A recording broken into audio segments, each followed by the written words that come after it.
Dear friends, ഇന്ത്യയിലെ പല സംസ്ഥാനങ്ങളിലും ഇലക്ട്രിക് സ്കൂട്ടറുകൾക്ക് തീ പിടിക്കുന്ന വാർത്തകൾ നമ്മൾ ഈയിടെ ഒരുപാട് കേട്ടിട്ടുണ്ടായിരുന്നെങ്കിലും കേരളത്തിൽ അത്തരത്തിലൊരു സംഭവം ഇതുവരെ റിപ്പോർട്ട് ചെയ്തിട്ടുണ്ടായിരുന്നില്ല എന്നാണ് ഞാൻ മനസ്സിലാക്കുന്നത്. പക്ഷേ ഇന്നലെ ഉച്ചയ്ക്ക് 2 മണിയോടെ നടന്ന സംഭവം കേരളത്തിലാണ്. കാഞ്ഞങ്ങാട് എന്ന സ്ഥലത്താണ് ആംപിയർ എന്ന കമ്പനിയുടെ മാഗ്നസ് EX എന്ന ഈ വണ്ടി രജിസ്റ്റർ ചെയ്തിരിക്കുന്നത്.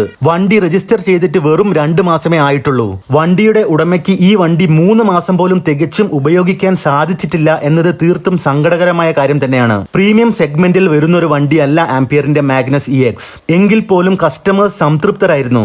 കാരണം സാധാരണക്കാരന്റെ കയ്യിൽ ഒതുങ്ങുന്ന കുറഞ്ഞ വിലയെ ഈ ഹൈസ്പീഡ് കാറ്റഗറിയിൽപ്പെട്ട വണ്ടിക്ക് ഉണ്ടായിരുന്നുള്ളൂ. മാത്രമല്ല, ജൂൺ മാസത്തെ ഇന്ത്യയിലെ മാസ വിൽപ്പനയിൽ ഏറ്റവും കൂടുതൽ വിൽപ്പന ചെയ്ത ഇലക്ട്രിക് സ്കൂട്ടറുകളിൽ ആംപിയർ 2ാം സ്ഥാനത്തുമായിരുന്നു.